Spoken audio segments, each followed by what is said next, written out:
নমস্কার। ভোট চুরির 5টি ফর্মুলা লোকসভার বিরোধী দলনেতা তথা কংগ্রেসের বর্ষীয়ান নেতা রাহুল গান্ধী তুলে ধরেছিলেন। তারপর গোটা দেশে কংগ্রেসের তরফে বিষয়গুলো উত্থাপন করা হয়েছে।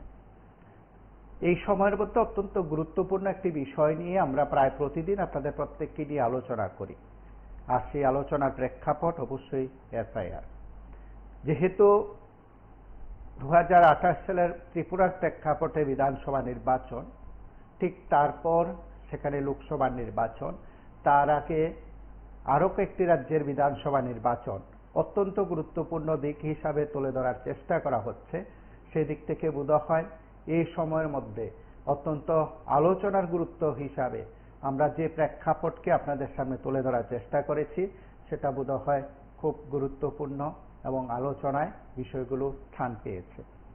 সেদিক থেকে কংগ্রেস নেতা রাহুল গান্ধীর বক্তব্য আপনারা ইতিমধ্যে শুনেছেন। আজ এই অনুষ্ঠানে সম্ভব হলে আরো একবার আমরা আপনাদের কাছে তুলে ধরব। কয়েকটি প্রশ্ন বোধহয় এই দেশের বিভিন্ন রাজনৈতিক দল কার্যত তা স্বীকার করেন। প্রথমত, যারা ক্ষমতায় থাকেন তাদের কাছে প্রত্যেকটি নির্বাচন মানে একটা আলাদা রসদ পাওয়ার মতন, আর ক্ষমতাসীন দলের কাছে নির্বাচন প্রক্রিয়াটা একটা গুরুত্বপূর্ণ। ঠিক তার বিপক্ষে কিছু কথা আছে।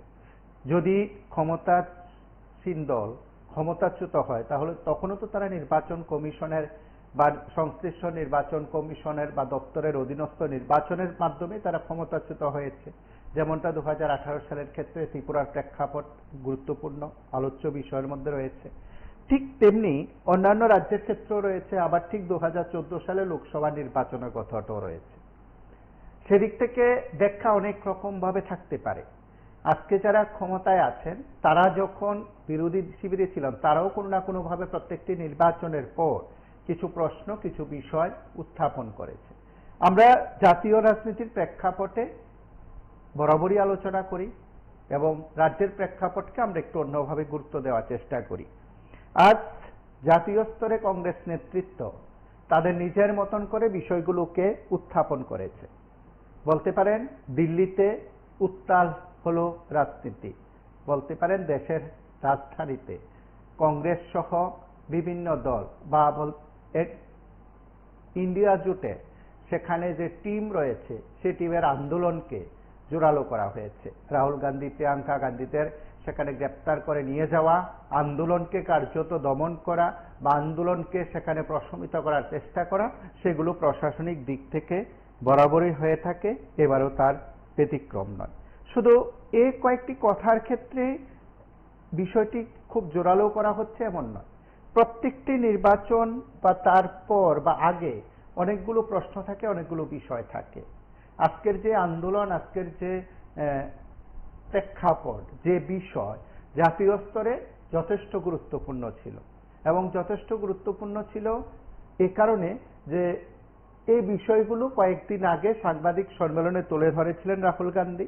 তারপর কংগ্রেস প্রত্যেক রাজ্যগুলোতে প্রদেশ স্তরে সেগুলোকে তুলে ধরা হয়েছে, তারপর জেলা স্তরে বিষয়গুলোকে তুলে ধরা হয়েছে, শুধু ত্রিপুরায় নয় গোটা দেশে। এবং এসআইআর বিষয় নিয়ে বা কোট আনকোট ভোট চুরির বিষয় নিয়ে বা যে ফর্মুলার কথা রাহুল গান্ধী বলেছেন বা তুলে ধরা হয়েছে, তারপর তো একটি বিপরীত দিক থেকে বিষয় আসা দরকার, যুক্তিসঙ্গত বিষয়। সেদিক থেকে কি আসছে? রাজনৈতিক দল হিসাবে শাসক দল কি কোনো বিষয় উত্থাপন করেছে? আপাতত ত্রিপুরার প্রেক্ষাপটে যদি বলা যায় এখনো সেভাবে ত্রিপুরায় বিষয়গুলো জোরালো হয়নি শাসক দলের তরফে। কিন্তু সিপিআইএম ইতিমধ্যে কর্মসূচি করেছে, কংগ্রেসও তার মতন করে কর্মসূচি করে বিষয়গুলোকে জোরালো করার চেষ্টা করেছে। আমরা আজ আরো একবার বিষয়গুলো নিয়ে আপনাদের প্রত্যেকের সঙ্গে কথা বলবো। আপনারা প্রত্যেকে বিষয়গুলো সম্পর্কে অবগত আছেন, এই অনুষ্ঠানে কথা বলবেন। শুরুতে প্রতিদিনের মতন অনুরোধ করছি কম সময়ের মধ্যে মূল বক্তব্য উপস্থাপন করবেন। আপনি যখন এই অনুষ্ঠানে কথা বলবেন অন্য কোনো মাধ্যম থেকে আপনার বক্তব্য শুনবেন না, আপনি পরবর্তী সময় রেকর্ড করা বক্তব্যগুলো শুনবেন। এসআইআর ঠিক এই সংশ্লিষ্ট বিষয়ে জাতীয় রাজনৈতিক দলগুলো বা জাতীয় স্তরের নেতৃত্বের বক্তব্য অবশ্যই আমরা এই অনুষ্ঠানে তুলে ধরব। নমস্কার, কে বলছেন? কথা বলুন। ভোট চুরি নিয়ে দেখুন, এটা স্বাধীন ভারতের ইতিহাসে এই প্রথম যে বিবেকগুলো বিরোধীরা জানাচ্ছে ইতিহাস নিয়ে স্বাধীন ভারতের পরে এই প্রথম শুরু হয়েছে। আপনি দেখুন যখন মানে ভোটার হিসাবে ভোট দিয়েছি তখন থেকে কিন্তু এই নির্বাচন কমিশনের উপর প্রচন্ড বিশ্বাস ছিল, নিরপেক্ষতার জন্য প্রচন্ড বিশ্বাস ছিল। এই বিশ্বাসটা একদম ভঙ্গ হয়ে গেছে। সাংবিধানিক যে কয়েকটা স্তম্ভ আছে, কয়েকটা বিভাগ আছে, এগুলোর উপর বিশ্বাস ধীরে ধীরে একদম কমে যাচ্ছে, কমে যাচ্ছে এই বিষয়গুলি দেখে। চলছে এটা কিন্তু মানে এটা বিশেষ করে রাজনৈতিক আন্দোলন ছেড়ে গণ আন্দোলনে রূপান্তরিত হচ্ছে, মানে হতে যাচ্ছে ধীরে ধীরে। কিছুদিন আগে দেখলাম 300 জন এমপি নির্বাচন ভবনে যাওয়ার জন্য প্রস্তুতি নিচ্ছিল। তারপর দিল্লি পুলিশের কনস্টেবল দেখলাম ভিডিওতে টান দিয়ে নামিয়ে দিল টিএমসির একজন মানে মানে সাংসদকে, মহিলা সাংসদকে, উনি অসুস্থ হয়ে গেলেন। এগুলি তো ভালো লক্ষণ নয়, কারণ দিল্লি পুলিশ তো স্বরাষ্ট্র মন্ত্রণালয়ের অধীনে, কেন্দ্রীয় স্বরাষ্ট্র মন্ত্রণালয়ের অধীনে হচ্ছে। কারণ গণতন্ত্র তো আস্তে আস্তে ধীরে ধীরে ধ্বংস হয়ে যাবে। নির্বাচন কমিশন যদি এরকম পক্ষপাতিত্ব করে, পক্ষপাতিত্ব করতে হলে একদম 100% শিওর। পুলিশ চুরি না করতো তাহলে অবশ্যই স্পষ্ট করে দিত। পুলিশ সংবিধানের দোয়াই দিয়ে মানে গাড়তেরামে করছে, কাউকে জবাব দিতে বাধ্য নয়। উনি সাংবিধানিক পদে আছেন, সেও সুপ্রিম কোর্ট নির্দেশিকা দিয়েছিল এগুলি মানতে নারা। তার মানে তো ভোট দিয়ে আর লাভ নেই, মানে যার দালালি করছে নির্বাচন কমিশন ওই দলই জয়লাভ করে পারবা। তাহলে তো এক না এক চক্র চালু হতে আর বেশি সময় নেই ভারতবর্ষে। তবে যদি গণবিক্ষোভের রূপ নেই তাহলে দেখবেন নির্বাচন কমিশনও জনগণের সংবিধান জনগণের জন্য, জনগণ সংবিধানের জন্য নয়। বাংলাদেশ কি হয়েছিল, গণ অভ্যুত্থান কেন হয়েছিল, এইসব কারণে। তাহলে বিরোধীরা অপেন বলছিল যে যদি অবৈধ ভোটার হয়ে থাকে তাহলে প্রধানমন্ত্রী ভোট চুরি করে মানে প্রধানমন্ত্রী হয়েছেন। তারপর শরদ পাওয়ার বরিষ্ঠ মানে কি বলবো রাজনৈতিক ব্যক্তিত্ব, উনিও বলেছেন যে মহারাষ্ট্র নির্বাচনের পূর্বে ওনার কাছে এই ভোট চুরির জন্য কয়েকজন সদস্য এসেছিলেন। উনি কি মিথ্যা কথা বলবেন, এই প্রবীণ রাজনৈতিক ব্যক্তিত্ব? তারপর উনি বলছেন যে না এরকম আমরা চাই না, তবে আপনি রাহুল গান্ধীর কাছে যেতে পারেন। রাহুল গান্ধী বলেছেন যে না জনগণের কাছে জনগণের সত্য যে মতামত তার পক্ষে যদি তৈরি হয়ে হবো, চুরি করে ভোট আমরা নেবো না। উনি সরাসরি মিডিয়াতে দিলেন। তো কেন চোখ নির্বাচন কমিশন? তো সামনে কি উনি ওই 2000 এবং দিল্লিতে আজ ইন্ডিয়া জোট কিংবা কংগ্রেসের নেতৃত্বাধীন কর্মসূচিকে গোটা দেশের রাজনৈতিক প্রেক্ষাপটে যথেষ্ট গুরুত্ব দিয়ে দেখা হচ্ছে। নমস্কার, কে বলছেন? এবং সাংসদদের টিম আজকের এই কর্মসূচিতে নিজেদের বক্তব্য জোরালো করেছে, একদিকে সংসদের ভেতর একদিকে বাইরে। নমস্কার, কে বলছেন? হ্যাঁ নমস্কার স্যার, এমনি বলছিলাম থেকে এটা আপনি এখন বলতেছেন যে এফআইআর নিয়ে বিরোধীরা সরব, এইটা তো সেন্ট্রাল গভর্নমেন্ট না, এটা হলো নির্বাচন কমিশন। নির্বাচন কমিশন হচ্ছে ভারতবর্ষের একটা স্বাধীন একটা স্বনির্ভর সংস্থা, স্বাধীন এবং সংবিধান স্বীকৃত স্বাধীন স্বনির্ভর সংস্থা। সে মনে করে যে এখন এফআইআর এর প্রয়োজন হয়ে পড়ছে, কারণ ভারতবর্ষের বিভিন্ন রাজ্যে বিশেষ করে পশ্চিমবঙ্গে অনেক রোহিঙ্গাদের ভোট, ভোট, এরপরে আপনার বিদেশে চলে গিয়েছে, বিদেশে গিয়া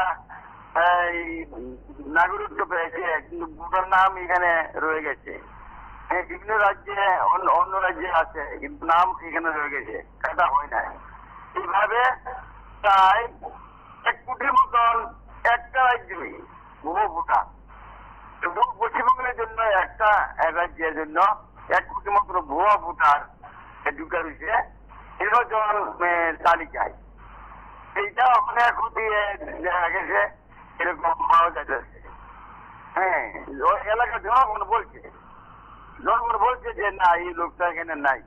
ওটার সময় ভোট দেওয়া যায়, এটা তো আমরা দেখি, কিন্তু বললে ফিরা দেয়, বললে পরে পুলিশ দিয়া ফিরা দেয়। পুলিশও এই পুলিশও এই দুর্নীতির পক্ষে, ভোটের ভুয়া ভোটের পক্ষে। এখন নির্বাচন কমিশনের শর্ত আছে, এটাকে এই সংশোধন করার কাজে হাত দিয়েছে। এই এটা করতে করার কারণে বিরোধীরা এই মিছিল বিরোধীরা কি চায় না তুই তো ভোট, রোহিঙ্গাদের ভোট, বিদেশি ভোট কাটা যাক, তারাও এগুলি রয়েছে। যদি বাদ দিলে তারা অসুবিধা হয়, তো তারাও তাদের ভোটের ফায়দা লোটার জন্য, নির্বাচনের লাভ করার জন্য তারা ঢুকেছে। তখন আইনি কর। এখন আমরা মনে করি ভারতীয় নির্বাচন কমিশনের স্বাধীন সংস্থা ভারতবর্ষের জনগণ বলছে যে বিদেশের রাজ্যে এরকম বিরোধিতা করে তাদেরকে তৎক্ষণাৎ অ্যারেস্ট করে করা হোক। মুখ্যমন্ত্রী শীর্ষ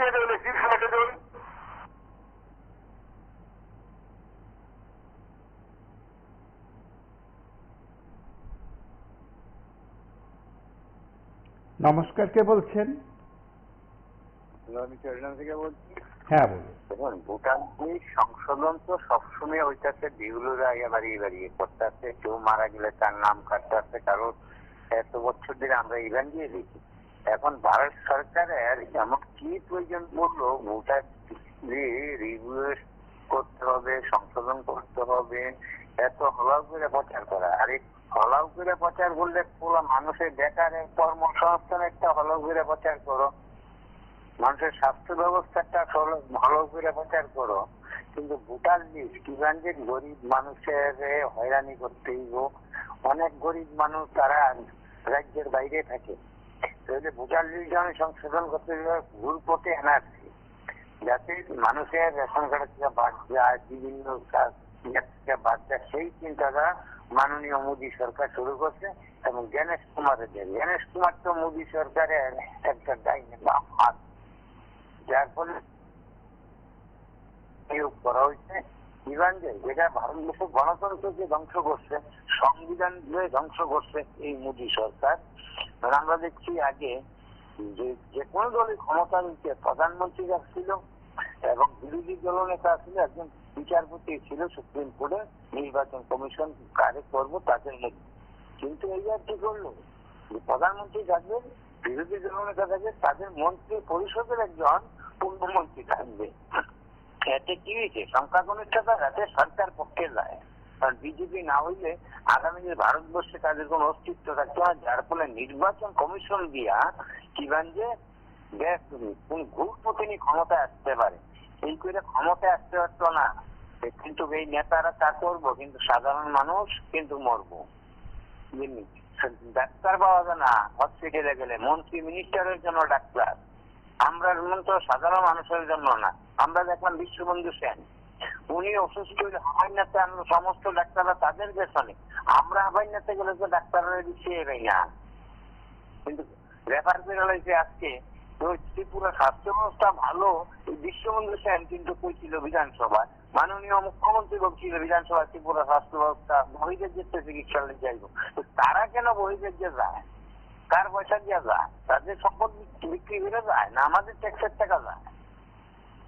কিন্তু না, কিন্তু এই জানা কইরা মানুষকে কিভাবে ঘুর পথে ঘুরিয়ে রাখবো, বেকাররা যাতে চাকরি আন্দোলন না করতে পারে, মানুষের দাবি দেওয়ার কথা না করতে পারে, তাদের কিছু লাইকুল বাহিনী রাখছে, আর বিভিন্ন ইস্যু তুলে দিয়ে ওই ঘুর পথে দিয়া তারপর নিজে ক্ষমতায় আসার জন্য চিন্তা করে। এই চিন্তা ভুলব বিজেপি সরকারের। আর বিজেপির নেতা কর্মীরাও বিপদ আগামী দিন আইতেছে। আমি অন্তত তারা বলবো, ভাইয়েরা সবাই তোমরা এই গুন্ডামির হাত থেকে দূরে সরো, না হইলে আগামী তোমাদের ভবিষ্যৎ কিন্তু ধ্বংস হইব। তারাই কিন্তু দিল্লিতে গিয়া ভালো টাকা রোজগারের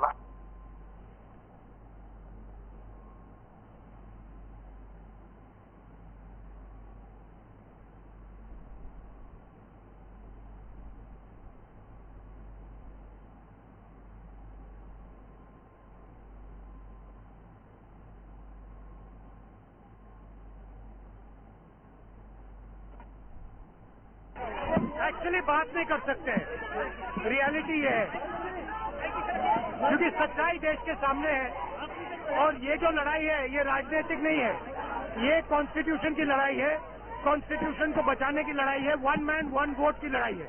इसीलिए हमें साफ प्योर वोटर लिस्ट चाहिए। देखिए हिंदुस्तान की डेमोक्रेसी की हालत देखिए, 300 एमपीज इलेक्शन कमीशन से मिलना चाहते हैं और कहते हैं कि हम डेलीगेशन लेके आएंगे, हम आपको एक डॉक्यूमेंट देना चाहते हैं। इलेक्शन कमीशन कहता है नहीं, 300 एमपीज नहीं आ सकते हैं। तो यही हालत है क्योंकि डरते हैं। 300 एमपीज आ गए और वहां पे सच्चाई निकल आई और हमने उनको थोड़ा जो उनके काम की सच्चाई है दिखा दी। That is why.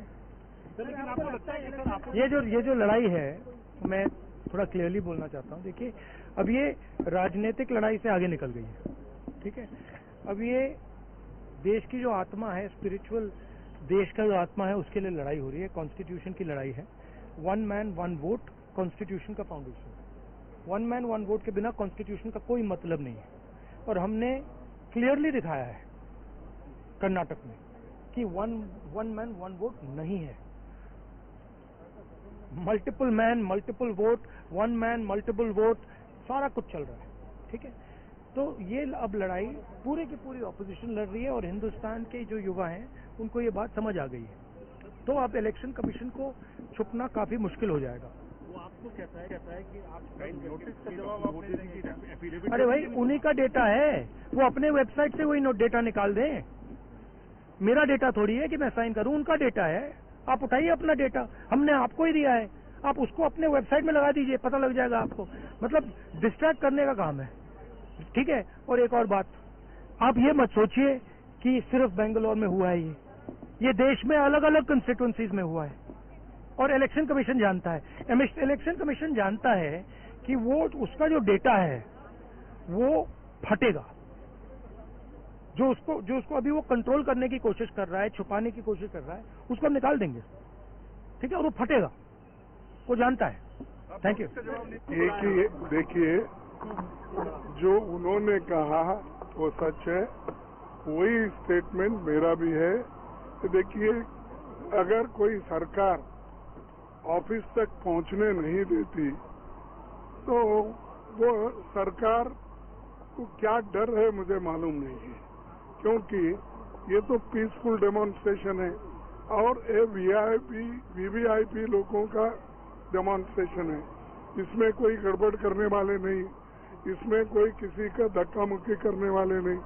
तो पीसफुली यहाँ रास्ते पे बैठे, लेकिन वो कम से कम एक हॉल में सब 200-300 मेंबर्स को एक जगह बिठा के वो कह सकते थे, जैसा कि राहुल गांधी जी एक्सप्लेन करें कि बहुत से चीजें ये है, कि वैसा ही वो बिठा के पूछ सकते थे और हमको जो बोलना है सारे मेंबर बोलते थे। अब 30 मेंबर को आओ, अब 30 मेंबर किसको भेजना, क्योंकि इसमें अलायंस पार्टीज है सब, और हम चूज करना अच्छा नहीं रहता। तो हम चाहते थे कि एक हॉल में बिठाकर वो खुद आकर एक्सप्लेन कर सकते थे, हम भी कुछ बोलना है वो बोल देते थे। उसका जवाब इस इलेक्शन कमीशन के पास नहीं है और इसीलिए वो गिरफ्तार करके हमारी आवाज दबाना चाहता है। जैसे गांधी लड़े थे दांडी यात्रा के साथ, सच्चाई के साथ।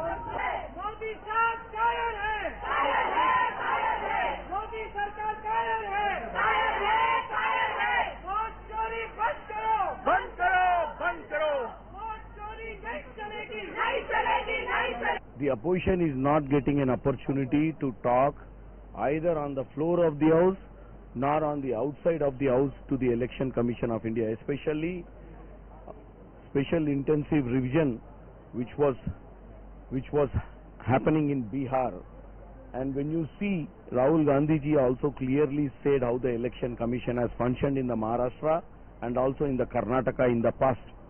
So we can see when there is a discussion, especially post-independence, there were many other governments here, never such practices have been taken place in the parliament where the oppositions have got an opportunity to talk on a major issue like election commission, which is the biggest part of the democracy where the elections has to be done transparently to elect a member.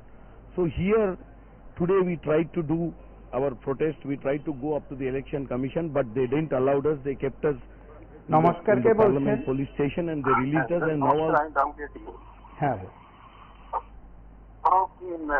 SIR বিরোধী সরব এবং পক্ষান্তরে ক্ষমতাসীন দল নিয়োগ voter তালিকায় নাম অন্তর্ভুক্তকরণ বা ভোটার তালিকা থেকে নাম বাদ দেওয়া বিষয়টি সম্পূর্ণ ইলেকশন কমিশনের আন্ডারে। তাই এর আইনগত ভিত্তি অনুসন্ধান করে উভয়ের সমাধান সূত্রে মানে যে একমাত্র। নমস্কার।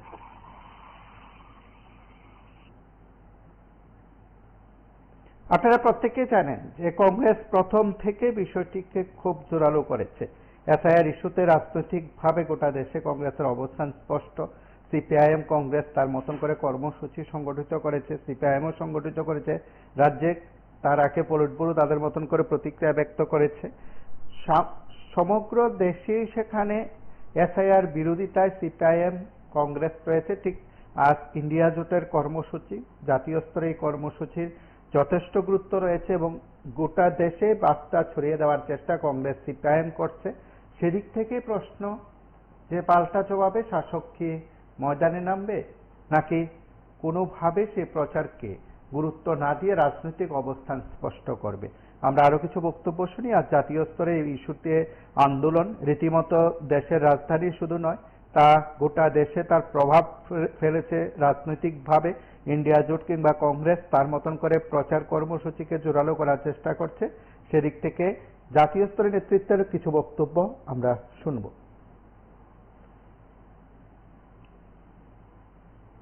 They released us and now also you see when we come to the house they are adjourning the house and they are trying to pass the bills without giving us an opportunity, where we ask that we will have a discussion on the SAR, then later we can do a constructive house, but to the country they are trying to show that the opposition is not willing to run the house. This is wrong what I am saying. সরল বিরোধীরা আসলে এটা তো অনেকদিন ধরে চলছে, কিন্তু vote চুরি নিয়েও কিন্তু রাহুল গান্ধী বক্তৃতা আলোচনা করেছেন এবং সারা দেশে একটা উত্তাল পরিস্থিতি ভোটে নিয়ে। কারণ প্রধানমন্ত্রী ভোট চুরি প্রধানমন্ত্রী বলছেন, তাকে সরাসরি বললেন। আসলে দেখেন বিজেপি এক এক সময় এক একটা ফন্দি বার করবে, ত্রিপুরা রাজ্যে বলুন, ভারতবর্ষে বলুন, ইলেকশন আসবো যাবে, কিন্তু একটা উত্তাল করে মানুষকে ভোট ঘোরানোর জন্য একটা প্রতিনিয়ত করে যাচ্ছে। কিন্তু আসলে ভোট চুরির বিষয়টা নিয়ে রাজনৈতিক বিষয়টা জানে, কারণ এবিএম এর মধ্যে অনেক ফাঁক পন্থা রয়েছে বলে আমরা সোশ্যাল মিডিয়াও দেখি বা টিভির মধ্যে আলোচনা করেও দেখি। কিন্তু যেখানে এই এবিএম মেশিন আবিষ্কার করেছে সেই দেশেও কিন্তু এবিএম মেশিনের মাধ্যমে ভোট হয় না।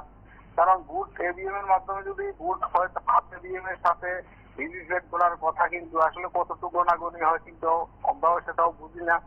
কারণ এবিএম এর মাধ্যমে ভোট চুরি করতে পারে এরকম অনেক সাংবাদিকরাও আলোচনা করছে, আমরা সোশ্যাল মিডিয়া দেখি, আমরা তো সেটা বুঝতে পারি না। যাই হোক, আসলে এই সরকার একটা মানে মানুষকে অন্যদিকে স্থান করার জন্য প্রতিনিয়ত একটার পর একটা করে যাচ্ছে। কারণ সরকার যে প্রতিশ্রুতিগুলো দিয়েছিল 2014 সালে সেন্ট্রাল দিয়েছিল, 2007 সালে আমাদের ত্রিপুরাতে দিয়েছিল, কিন্তু আসলে সেটা ধারে কাছে না। কিন্তু মানুষের পকেট থেকে কিভাবে পয়সা বের করে নিয়ে যাবে সেই কিন্তু ফন্দি বের করে মানুষকে, যেহেতু গরিব ছিল আরো গরিব করার জন্য এই সরকার একটা পুঁজিবাদী সরকার। আগেও বলেছিল পুঁজিবাদীর পক্ষে, কিন্তু কর্পোরেটের পক্ষে কিন্তু তারা প্রতিনিয়ত সওয়াল করে যাচ্ছে। আদানি আম্বানি যে তাদেরকে ঋণ মুকুব করে দিচ্ছে, সাধারণ মানুষের উপর কথা চাপিয়ে দিয়েছে। কিন্তু প্রতিনিয়ত যে দ্রব্য মূল্য বৃদ্ধি হচ্ছে, সাধারণ মানুষ যে জীবন জীবিকার উপর নির্ভর করে চলার জন্য যে মানুষকে কিভাবে সচেতন করা যায়, কিন্তু সেদিকে সরকার ধারে কাছে নাই। সেন্ট্রাল বিষয় কিন্তু রাজ্য সরকার তো বলতে কিছু সারা ত্রিপুরা রাজ্যে 600 কোটি টাকার উপরে আমাদের রাজ্যের প্রাক্তন মুখ্যমন্ত্রী বলেছিল 600 কোটি টাকা বাজেট হয়েছিল ত্রিপুরা রাজ্যের রাস্তাঘাটের জন্য। কিন্তু আমরা সোশ্যাল মিডিয়া দেখি গাড়ি আটকে থাকে একদিকে, মুখ্যমন্ত্রী বক্তৃতা করছে আর দিকে, কিন্তু সারা ত্রিপুরা রাজ্যে রাস্তাঘাটের বেহাল দশা, যাত্রী সড়ক গুলো কিন্তু খারাপ হয়ে গেল। সর্বক্ষেত্রে কিন্তু আমরা এই সরকারের প্রতিনিয়ত আলোচনা করি, কারণ সরকারের ভাবমূর্তি কোন দিকে যাচ্ছে, কারণ এই সরকারটা হলো একটা ত্রিপুরার বিষয়টা আমরা বলতে গেলে প্রশাসনকে ব্যবহার করে ত্রিপুরার বিরোধীদেরকে কণ্ঠরোধ করার জন্য প্রতিনিয়ত চালিয়ে যাচ্ছে। কোথাও না কোথাও বাড়িঘর ভাঙচুর করছে, প্রত্যেকটা দিনই চলছে। কিন্তু আসলে সরকার প্রশাসন নিজের দর্শকের মুখন পালন করতে সাধারণভাবে বলতে গেলে সরকার যে বেকার বলুন, রেগার শ্রমিক বলুন, অনুমিত কর্মচারী বলুন, সর্বশিক্ষায় বলুন, 10,323 বলুন, কিন্তু আসলে কোনোটাই করলো না।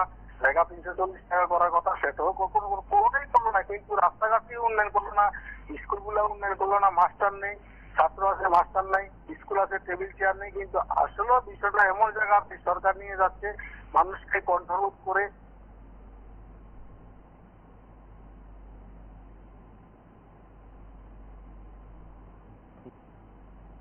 What I'm saying.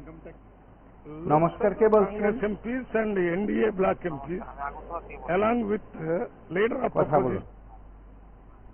বলছিলাম কি, আপনি দেখেন যে ত্রিপুরাতে যখন বিপ্লবদেব আসলো সিপিএম থাকাকালীনে পুরা মঠ স্ট্যান্ডে দাঁড়িয়ে বলেছিল, মনে আছে আপনার? মঠ স্ট্যান্ডে দাঁড়িয়ে বলেছিল আপনারা সিপিএম এ ভোট দিলে বিজেপিতে চলে যাবে। বিপ্লবদেব বলেছিল যদি সিপিএম এ ভোট দেন ভোটটা চলে যাবে বিজেপিতে, কংগ্রেসে ভোট দিলে ভোটটা চলে যাবে বিজেপিতে। মোদী, অমিত শাহ ওরা নির্বাচন কমিশনারকে ম্যানেজ করেই সারা ভারতবর্ষে ক্ষমতায় এসে, সারা ভারতবর্ষে ওরা পুরো ভোট চুরি করেছে, সারা ভারতবর্ষে ভোট চুরি করেছে। ত্রিপুরা রাজ্যে আরো বেশি চুরি করেছে ওরা ভোট। ওরা নির্বাচন কমিশনের সঙ্গে ডাইরেক্ট হাত করেছে। আজকে এই নিয়ে প্রতিবাদ করছে, ও আগে দিল্লি পুলিশ লাগিয়ে দিয়েছে। একটা বিরোধী দল ডাইরেক্টলি বলছে একটা দেশের প্রধানমন্ত্রীকে আপনি ভোট চোর। সব বিরোধী একসঙ্গে হয়েছে। এখন নীতিশ কুমার আর চন্দ্রবাবু নাইডু যদি সরে যায় কি হবে? 240টা এমপি নিয়ে কি করবে উনি? উনি সরকারে চলে যাবে, সরকারে থাকবে না। আর এসআইআর যে কথাটা বলছেন এসআইআর বিরুদ্ধে, এসআইআর যদি ত্রিপুরাতে হয় বিজেপি সরকার থেকে থাকবে না, বিজেপি সরকার থেকে চলে যাবে ত্রিপুরার দিকে। কারণ মোদী সবাই তো এসআইআর করবে, বিপ্লবদেবে বলবে এসআইআর বিরুদ্ধে, তো বিজেপিটাই চলে যাবে রাজ্যের থেকে এসআইআর যদি ত্রিপুরাতে করে। বিজেপি ভালো করে যাবে। নমস্কার, ঠিক।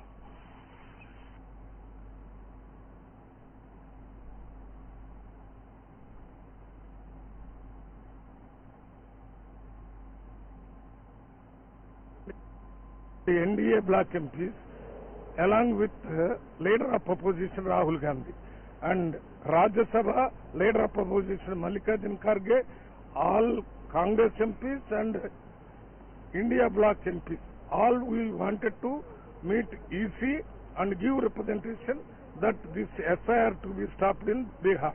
This is very peacefully. We have just gone out of parliament and police came and stopped us, not allowed us to go to EC. And not only not allowed, when we sat there, they have picked up all the MPs and took us to Samsad Sadan police station. This is most undemocratic, and they are not allowing the opposition leaders or MPs to speak in the parliament or to represent the matter to the EC. This is the beginning of the end of BJP Modi government. They can at the most can continue this term, the 3 more years, but it can never come to power next time, because all 140 crores of people are watching what this government is doing. First of all, they came to power by using these malpractices to come to the house. Now we are exposing, Rahul Gandhi is exposing the how they have come to the power. They are afraid of discussing in the house. We are afraid tomorrow they may do sunny day without going up to 21st, only to avoid a discussion in the parliament. This is not democratic government, this is not constitutional government, this is not honoring the federal government. देखिए, the election commission needs to come out with clear answers. We have had meetings with the election commission before. they listen, and then they never come back with clear answers. I think what there has been a huge debate going on in the mind of the নমস্কার, কে people of বলছেন? India, and I think Election Commission right now, while speaking to political parties, লাইভে আছেন, কথা শোনা যাচ্ছে। না, বলছিলাম দাদা, আপনার যে হেডিংটা আজকে ক্যাপশনটা ঠিকই তো, বিরোধী এত তথ্য শাসকের কোনো শব্দ নাই সে রাজ্যে, সে কেন্দ্রে একটা কথাও তাদের নেই, এবং কথা বলার মতো আমার মনে হয় আর কি কোনো মতাও নেই। যদি থাকতো নিশ্চয়ই কথা বলতো, গেল একটা। আর দ্বিতীয়ত আরেকটা হলো যে বিরোধী শিবিরের যতগুলি রাজনৈতিক দল আছে, বুকের যদি পাতা থাকে সেটা রাহুল গান্ধী দেখিয়ে দিল আর কি, যেটা কি করলো 6 মাস ধরে যেগুলো দেখলো, দেখার পরে যেটা করছে, এরপর যদি টেবিলে বসার পরে আর কি যা যা করছে সারা ভারতবর্ষ দেখছে, যেটা আমরা আপনাদের মাধ্যমে দেখছি আর কি, এটাই বলার ছিল আর কি।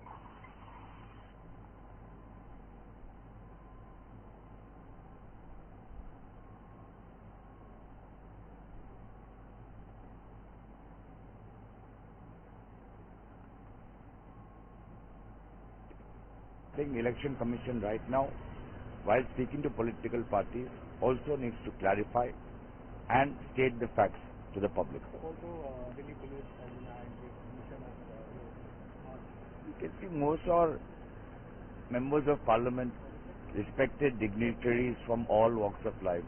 There is absolutely no reason for a march to be denied. In fact, they should instead provide security to the MPs, elderly MPs, as they walk to the Election Commission's office. These people want to kill the democracy of this country because of big revelation already happened. How they are stealing the elections now is in the public domain. Everybody know about that. We came with a solid proof on Bangalore Central constituency issue. On one sample issue itself, it's a great anti-democratic movement. Election Commission totally supporting this type of activities. So we SIR also like that only. Last 11 days we are asking for a discussion on SIR. Discussion on SIR. That's all. Government is not ready for a discussion on SIR. Government is not ready to allow us to spell SIR. Therefore, we are protesting for that. Therefore, it is our fundamental duty, being an opposition party, which is our fundamental duty, is to fight for the democracy, fight for the Constitution of India. That's why today we decided to march to the Election Commission of that. We already told the police that it is going to be a very peaceful march, but they didn't allow us. They detained us. Understand? They want to pass this sports bill without any discussion, because they want to protect somebody through this sports bill. Everybody know that. They want to bulldoze the legislation without hearing the opposition views at all. That's why we today. আপনারা জানেন যে সারা ভারতবর্ষে ভারতীয় জনতা party 14 সালের লোকসভা নির্বাচনের পর যখন ক্ষমতা দখল করল, তারপর থেকে বিভিন্ন রাজ্যের নির্বাচনের ফলাফল নিয়ে সেখানে এই দেশের মানুষ সেখানে শঙ্কিত। গত লোকসভা নির্বাচনে 2024 সালের লোকসভা নির্বাচনে যখন ফল প্রকাশিত হয়, সেই প্রকাশিত ফল যখন কংগ্রেস দেখতে পায় যে কংগ্রেস সারা দেশের কিছু নিষিদ্ধ আসন সেখানে পরাজিত হয়েছে, তখন থেকে কংগ্রেস দল সেখানে সিদ্ধান্ত নিয়েছে যে সেই সমস্ত ভোটের ফল সেখানে পর্যালোচনা করার জন্য। আজকে রাহুল গান্ধীর যে বক্তব্য দেশের মানুষের কাছে, দেশের নির্বাচন কমিশনের প্রতি রাহুল গান্ধীর যে প্রশ্ন, সেই প্রশ্ন নিয়ে আজকে সারা দেশের সাথে এই ত্রিপুরাজ্যের প্রত্যেকটা জেলায় সেখানে জেলা কংগ্রেসের তরফ থেকে আমরা সাংবাদিক সম্মেলন আমরা সেখানে করছি। প্রতিটা জেলা কংগ্রেসের সাংবাদিক সম্মেলনে উপস্থিত আছেন আমাদের প্রদেশ কংগ্রেসের সাধারণ সম্পাদক মৃগাঙ্কর, ডিসি প্রদেশ কমিটির সহসভাপতি প্রহ্লাদ ঘোষ, দল সভাপতি রঞ্জিত দেবনাথ। আমরা আমাদের মূল বক্তব্য যেটা, যে ভারতীয় জনতা পার্টি 14 সালের লোকসভা নির্বাচনে ক্ষমতা আসার পর সারা দেশের প্রত্যেকটা রাজ্যে বিধানসভা বলুন, লোকসভা নির্বাচন বলুন, সেই নির্বাচনে ভোটার তালিকা কারচুপি করে নির্বাচন কমিশনকে কাজে লাগিয়ে বারবার সেখানে ভোটার তালিকা সেখানে তৈরি করা হয়েছে। প্রত্যেক ভোটারের সাথে আই কার্ডের নাম সহ তার পাশেই সেখানে ভোটারের ছবি থাকার কথা, কিন্তু দেখা গেছে 4113টা বুথের কোনো ফটো নেই, ব্ল্যাঙ্ক।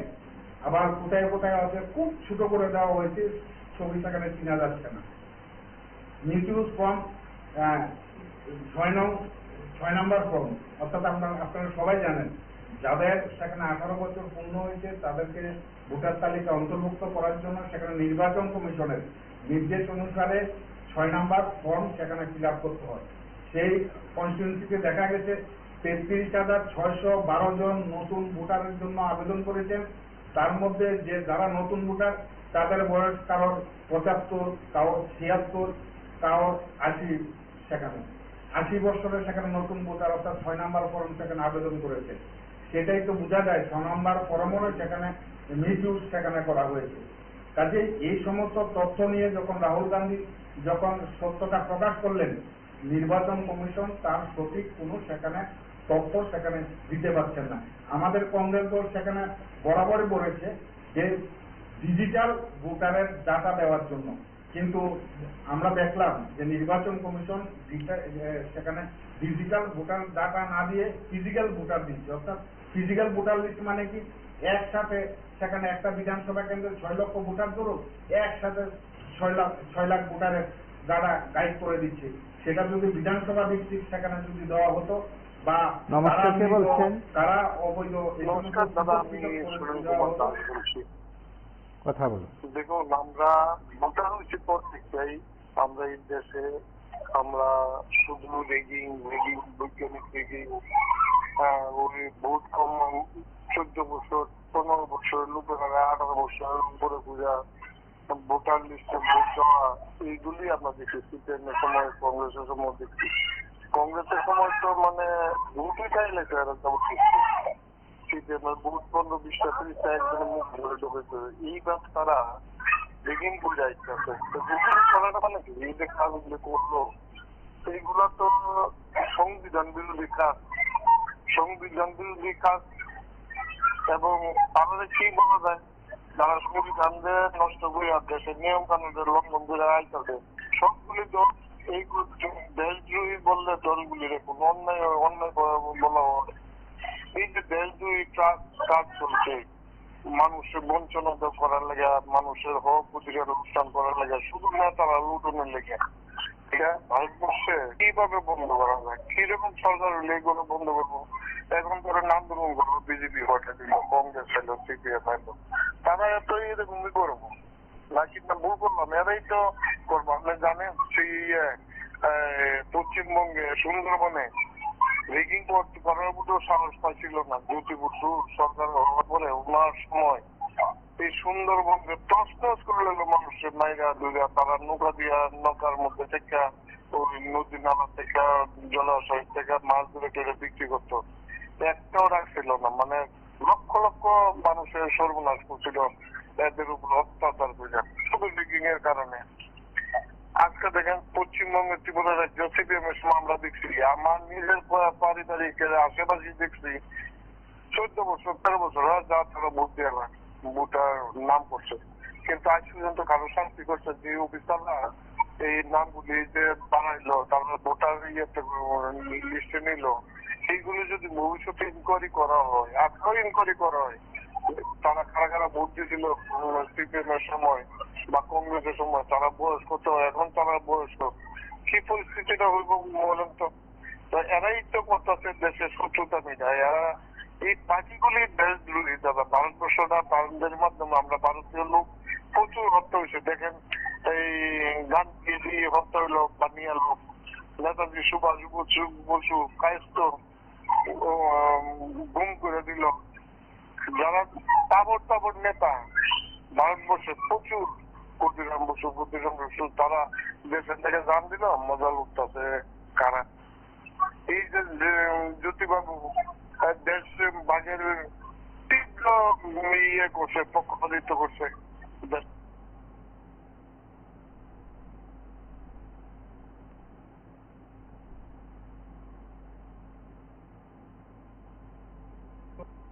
এই সমস্ত পৃথক পৃথক করে দেওয়া হতো, তাহলে সেটা মানুষের কাছে সেটা দোষ ত্রুটি ধরা আরো। রাহুল গান্ধী আমাদের সর্বভারতীয় কংগ্রেস নেতা এবং দেশের বিরোধী দলনেতা রাহুল গান্ধী গত 8 তারিখ দিল্লিতে সাংবাদিক সম্মেলন করে যে বক্তব্য রেখেছেন সেই বক্তব্য সেখানে প্রমাণিত যে ভারতীয় জনতা পার্টি সেখানে ভোটার তালিকা কারচুপি করে সেখানে ক্ষমতায় এসেছে 2024 সালে সেখানে লোকসভা নির্বাচন। তার একটা দৃষ্টান্ত উনি দিয়েছেন, সারা ভারতবর্ষের মধ্যে 10 থেকে 15টা সিট যদি সেখানে হেরফের করা হয় তাহলে 24 সালে ভারতীয় জনতা পার্টি এই দেশে সেখানে মোদীর নেতৃত্বে সরকারে আসা সম্ভব ছিল না। আমাদের দলের অভিযোগ সারা দেশে প্রায় 100টা আসনের মধ্যে সেখানে ভোট চুরি রয়েছে। নির্বাচন কমিশনের মধ্যে ভোটার তালিকা কারচুপি করে সেখানে ভোট চুরি করে ভারতীয় জনতা পার্টি সেখানে সরকার সেখানে ক্ষমতা মস্তক দখল করেছে। সেটার দৃষ্টান্ত দিতে গিয়ে সেখানে রাহুল গান্ধী সেখানে পরিষ্কার বলেছে যে কর্ণাটকে বেঙ্গলোর একটা লোকসভা আসনে ভারতীয় জনতা পার্টি সেখানে জিতেছে। সেই লোকসভা আসনে সেই লোকসভা আসনের মধ্যে 7টা বিধানসভা কেন্দ্র রয়েছে। সেই 7টা বিধানসভা কেন্দ্রের মধ্যে বিধানসভা ভিত্তিক ফল পর্যালোচনা করলে দেখা যায় 7টা বিধানসভা কেন্দ্রের মধ্যে সেখানে 6টাই জাতীয় কংগ্রেস সেখানে জয়যুক্ত হয়েছে আর একটাতে ভারতীয় জনতা পার্টি সেখানে। মধ্যে বিহারে 40 লক্ষ সেখানে নতুন নাম ভোটার তালিকায় সেখানে অন্তর্ভুক্ত করেছে। সেটা তো প্রমাণ করে যে ভারতের নির্বাচন কমিশন নিরপেক্ষতা না থেকে ভারতীয় জনতা পার্টিকে জেতানোর জন্য ভারতীয় জনতা পার্টির আঙ্গুলি হালনে সেখানে কাজ করছে। সেই কারণে আজকে রাহুল গান্ধীর নেতৃত্বে আপনারা দেখেছেন এই ইন্ডিয়া জোটের প্রতিনিধিরা যখন সংসদের থেকে বেরিয়ে যখন নির্বাচন কমিশনের দপ্তর যখন ঘেরাও করলেন কিছুক্ষণ আগে সেখানে পুলিশ তাদেরকে সেখানে গ্রেফতার করেছে। এই ঘটনা সেখানে আমরা তীব্র প্রতিবাদ করি।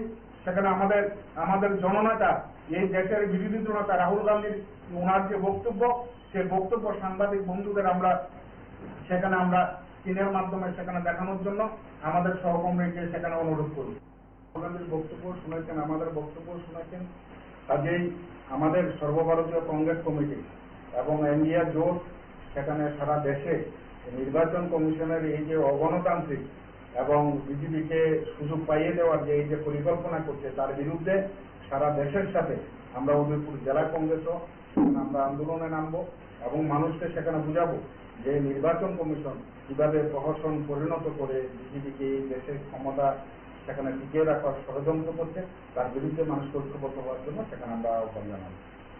আপনারা দেখেছেন বিহারে সেখানে নির্বাচন কমিশন এসআইআর সেখানে চালু করেছে, 65 লক্ষ সেখানে ভোটার সেখানে বাতিল হয়েছে। কংগ্রেস সংসদের ভেতরে এবং সংসদের বাইরে এই যে বিহারের যে অনৈতিক ভোটার তালিকা থেকে মানুষকে বাদ দেওয়ার জন্য এই যে এসআরআই চালু করেছে, এসআরআই এর মাধ্যমে প্রায় 65 লক্ষ ভোটার সেখানে নমস্কারকে বলছেন বাদ করেছে। তার মধ্যে তারান্বিত কথা বলুন। হ্যাঁ, আমি বলছি যে এখন আমরা টিভির পর্দায় যে নিউজে এখন আপনার যে সংবাদপত্র দেখতে আসি আপনার নিউজে, কিন্তু কিছু না কিছু বটে, অল্প কিছু লোক বটে, অস্বীকার দেওয়ার কিছু নাই সেন্ট্রাল এবং রাজ্যে। কিন্তু আমাদের ত্রিপুরা রাজ্যে 2023 নির্বাচনে যে ভূমিকা দেখেছি কাঠচুরির বলাই ভাবিল, কিন্তু অতএব কারণে যে লোকসভা নির্বাচনে রাহুল গান্ধী যেটা তুলে ধরছে এটা বসে যাবার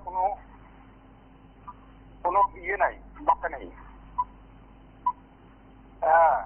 কিন্তু সঠিক তারা কাপড়ি করে সরকার ঠিক আছে রাজ্যে এবং সেন্ট্রালে লোকসভা ভোটও তারা কাপড়ি, রাজ্যেও কাপড়ি, নইলে এই সরকার থাকতে পারে না এতদিন। আমরা ত্রিপুরা রাজ্য দিয়ে আমরা বুঝতে পেরেছি, এটা হলো আমার বক্তব্য, অন্য কিছু না। তারা কাপড়ি ছাড়া কোনো অবস্থাতে তারা রাজ্য সরকার রাজ্যগণ কেন্দ্রগণ কোনো অবস্থায় থাকতে পারবে না, কাপড়ি করতে হবে। যে সমাজে এখন বর্তমানে যে ভোটার লিস্ট লইয়া সেটাও একটা পরিকল্পনার বিষয় নিয়ে চলছে, তারা কোনো রাস্তা নাই। এখন রাস্তা একটা বাচ্চা গেছে শুধু ইটই ভোটারদের ভোটার তালিকা নিয়ে এটার মধ্যে একটা প্রপোজাল, কাজকরি একটা প্রপোজাল এখানে চলছে, এটা আমি মনে করি, এটাই আমার ভাবনা।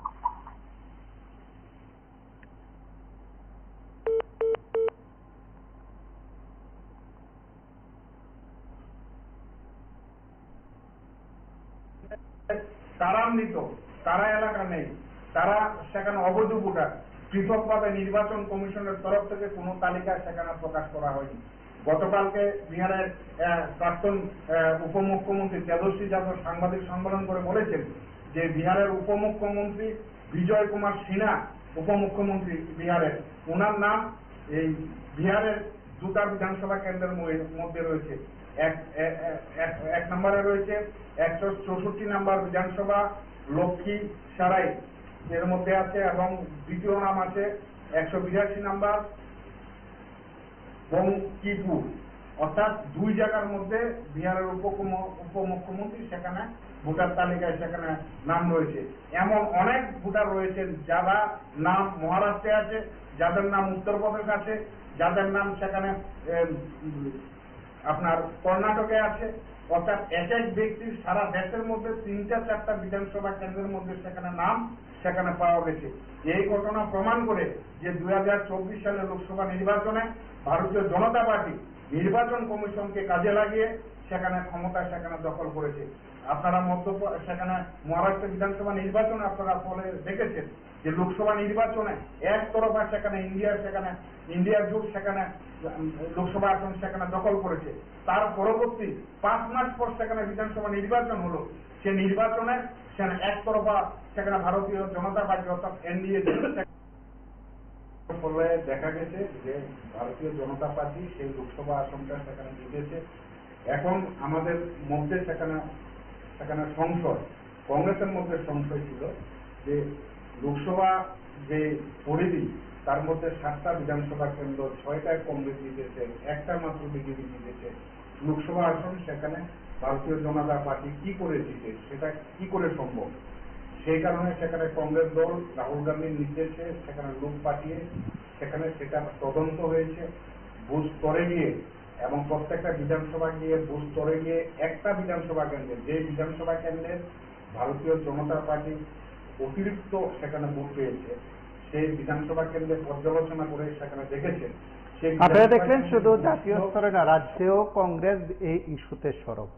সেদিক থেকে ময়দানে নেমে রাজনৈতিকভাবে জবাব দেবে কি শাসক শিবির, সেই প্রশ্নের উত্তর বোধ হয় সময় জানা যাবে। আজ এ পর্যন্তই। নমস্কার, শুভরাত্রি।